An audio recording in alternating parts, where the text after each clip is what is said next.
Your Royal Highness, ladies and gentlemen, it is a great pleasure and an honor to be with you today.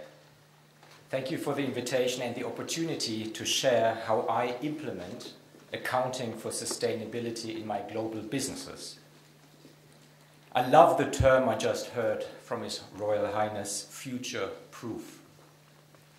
One of the tools to do that is what I call the environmental profit and loss, or short EP&L. It would be presumptuous for me to take full credit, as I have simply built on a long-standing philosophical concept and applied it to business practice. An accounting and reporting system that better addresses the environmental damages a business makes and to prepare for the future economic impact of ecosystem services on a business. Many wise environmentalists and leaders have preceded me by highlighting the need for a visible, holistic and inclusive accounting scheme and business paradigm. To reach the tipping point, I tell their stories to bring data to life. For me, storytelling is an effective mechanism. Indeed, His Royal Highness said way back in 1986, at the 350th birthday of Harvard University, "We need not only to teach men how to make things, but also how to produce people who have moral control over the things they make." I agree. And I believe that one of those things that we make and make moral must be sustainable businesses. There were sustainability leaders who walked the planet even before His Royal Highness.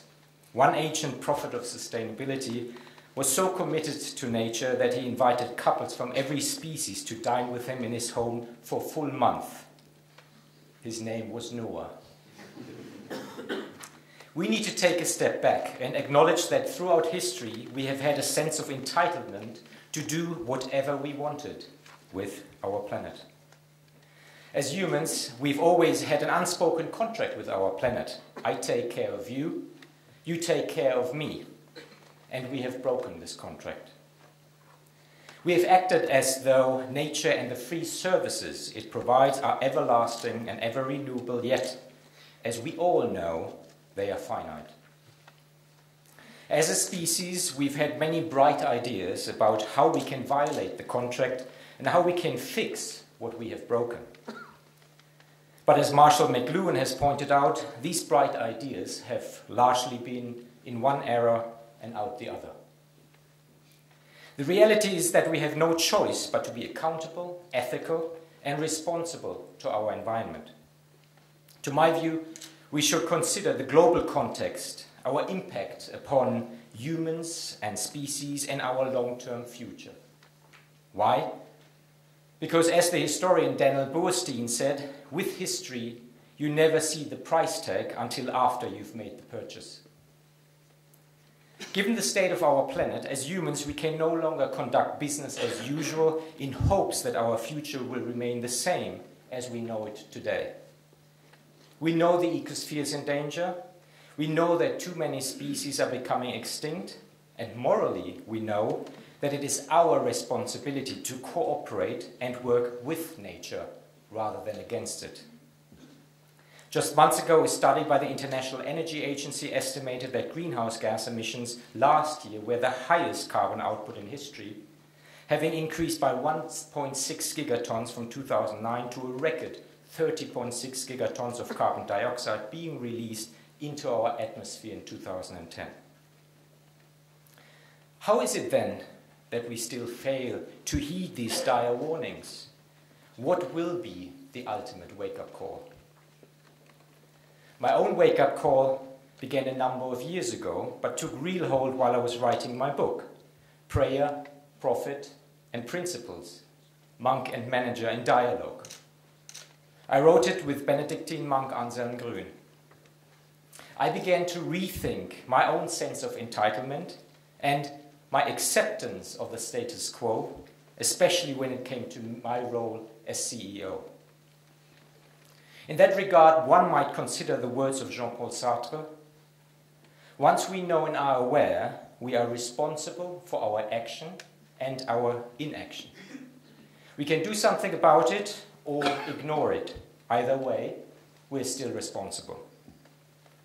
It was during this time that I further defined my convictions and saw the responsibility that we as businesses have to move from business with collateral damage to business with collateral benefits. The old way of doing things, the current way, is to take, make, and waste, and to compete and consume, while following the principle, the end justifies the means. The new way must hold the principle, the means justify the end, as we cooperate and conserve. So I ask myself, how are we going to make that new transformation in our minds? It is one thing saying it, but how do we walk the talk? So over a period of 9 months, I curated a think tank of, among others, a philosopher, a scientist, an artist, to develop a simple tool. We came up with 4 words that are universally accepted. We call them the 4 keys: fair, honest, positive, and creative. We also developed clear definitions for each so that there would be no misinterpretation. At PUMA, we successfully implemented the 4 keys as principles to allow this transformation from old to new paradigm. We ask ourselves in everything we do if we're being fair, honest, positive, and creative. The tool acts as our ethical compass and guides all our decision-making and subsequent actions. Simply put, if you can't find a fair, honest, positive, and creative way of doing things, don't do it. As His Royal Highness has requested in his speech, the 4 keys will be made available to A4S and anyone else who is interested, in exchange for a mince pie and a cup of tea. In the past 18 years as CEO and now chairman of PUMA, I often went against the norm and the odds, causing many people to say that what I was trying to do can't be done. Nevertheless, I did it. In doing so, I've been trying my best to move out of the age of stupid into the age of enlightenment, and to jump from the end of the line to a new front line with a new interpretation of bottom line. I want to be proud to call myself a businessman and not ashamed, and I'm all for business. That is, when business is a force for better, for profit, for nature, for culture, and for humanity. I found it surprising that the latest studies show that 70% of CEOs think that they have tackled corporate social responsibility effectively. I would say that this is an illusion. The term CSR limits us as it does not even include nature. We have to be responsible in a full spectrum way in every part of our institutions.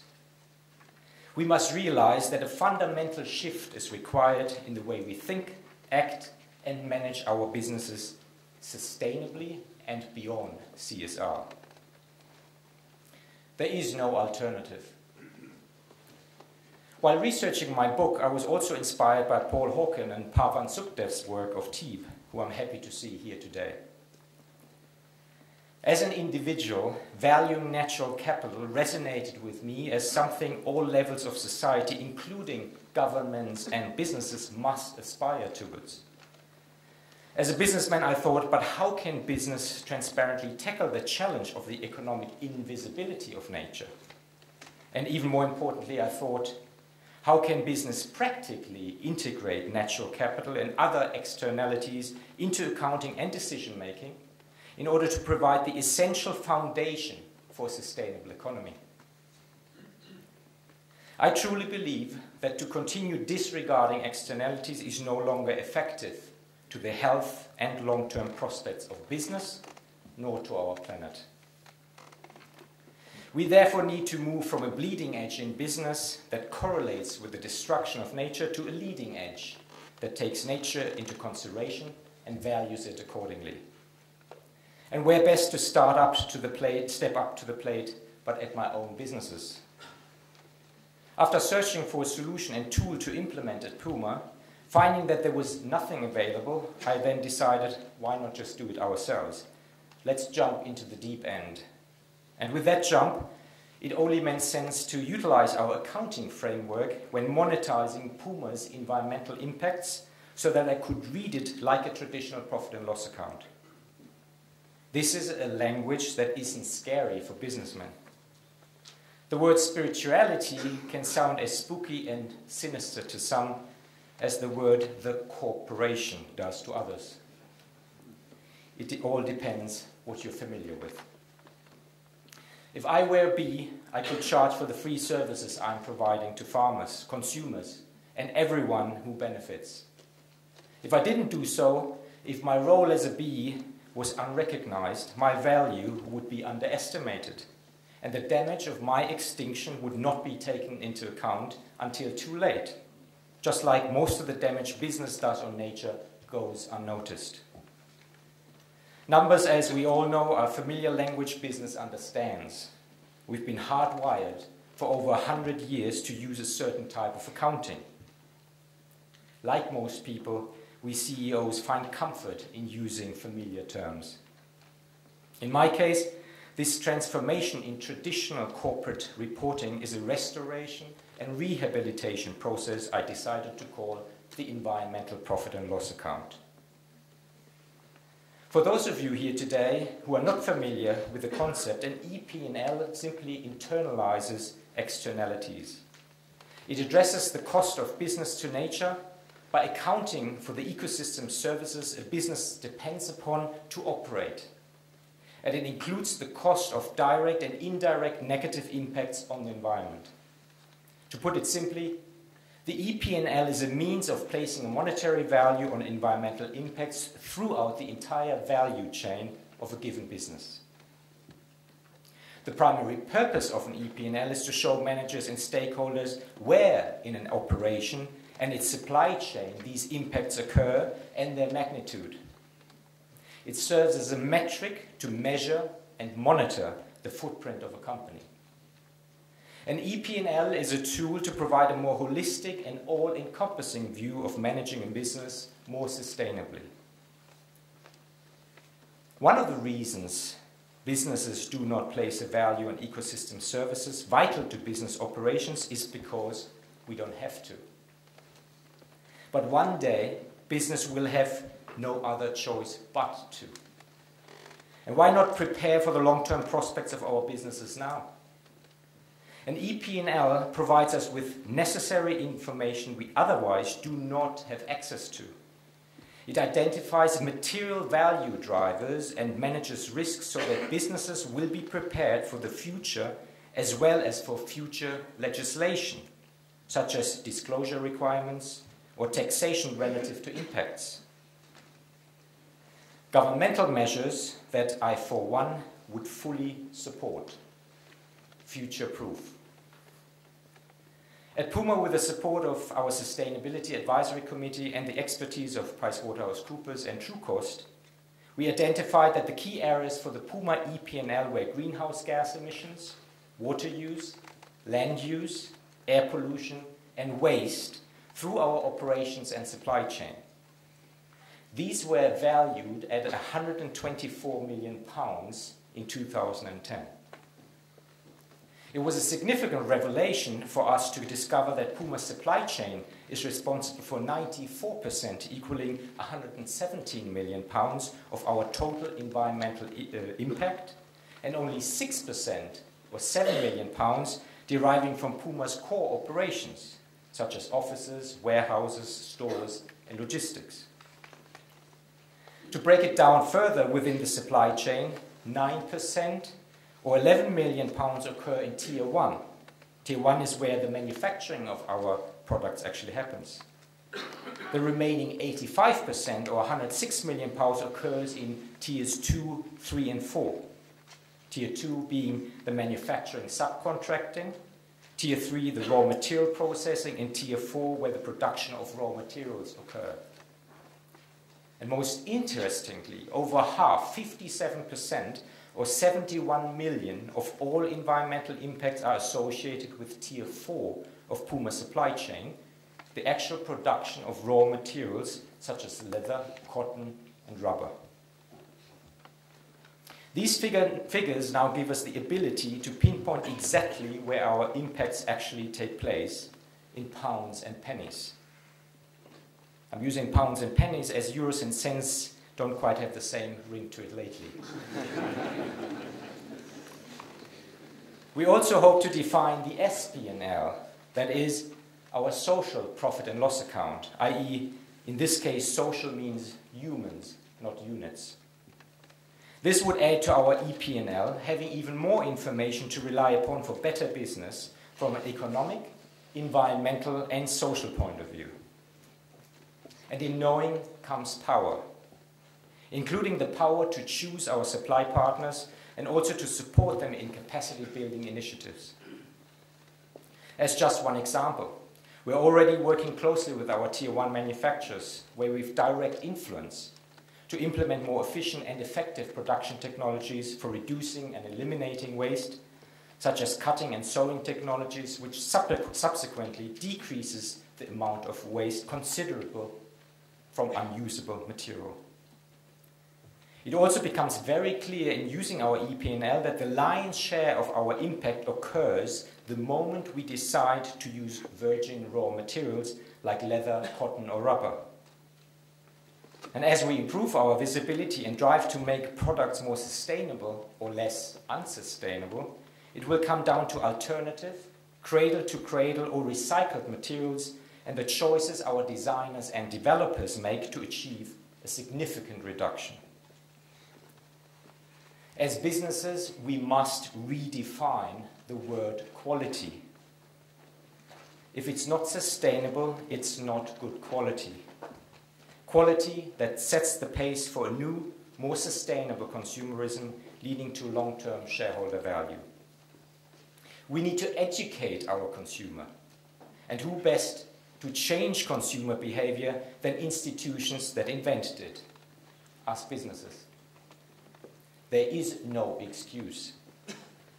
We businesses can solve the problem we caused by simply doing business differently, based on a more sustainable, resilient system that is not solely fixated on short-term gains. Simply put, the means need to justify the end with a new global standard for sustainable accounting. In this regard, I was pleased to announce the first commitment to an EP&L by our parent company, PPR, where I'm also CEO of the Sport Lifestyle Division as well as serving as Chief Sustainability Officer. We will implement a group EP&L across our luxury and sport and lifestyle brands latest by 2015. By we, I mean more than 14 brands, including Gucci, Stella McCartney, Yves Saint Laurent, Balenciaga, Alexander McQueen, Bottega Veneta, Volcom, and others. Consumer brands which have the ability to impact powerful change in their respective industries. Imagine, really imagine, what would happen if our multinational corporations and governments acknowledged the necessity of linking business operation to ecosystem service valuation. Imagine if environmental profit and loss accounting became accepted and eventually a mandatory reporting requirement worldwide. I personally believe an integrated reporting approach with an EP&L would be a significant step forward.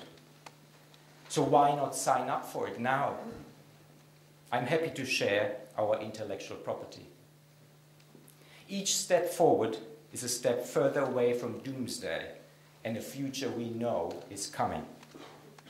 So business as usual must become business as unusual. As Your Royal Highness said in Copenhagen in 2009, the future of mankind can be assured only if we rediscover ways in which to live as part of nature, not apart from her. Indeed. What we exclude, like what we fear, comes upon us, and if we exclude the invisible aspects of nature in our accounting and our accountability, these include the very air we breathe.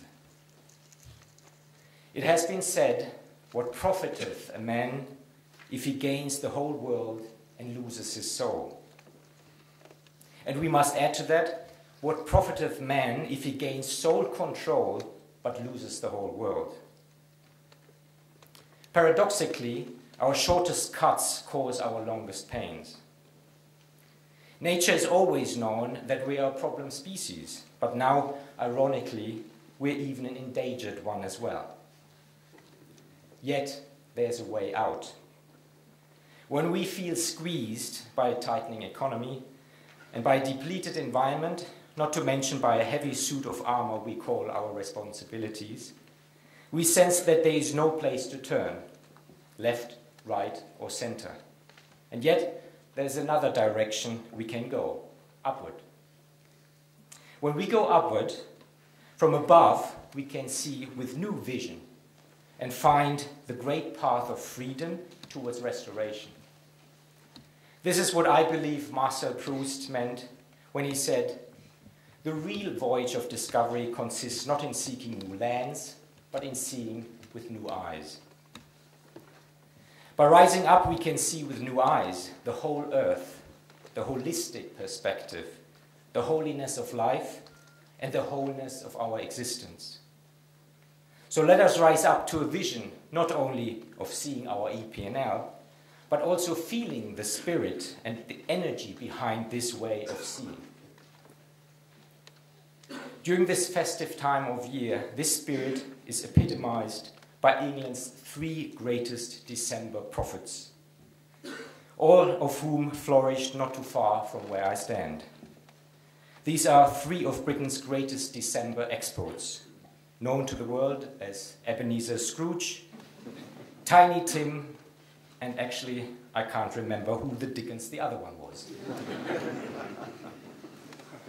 As a species and as business, we've tried Scrooge's approach of accumulating and hoarding our gold coins without seeing the impact this has had upon everyone else.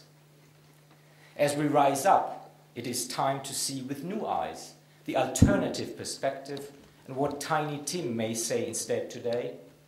God bless us every species. Thank you.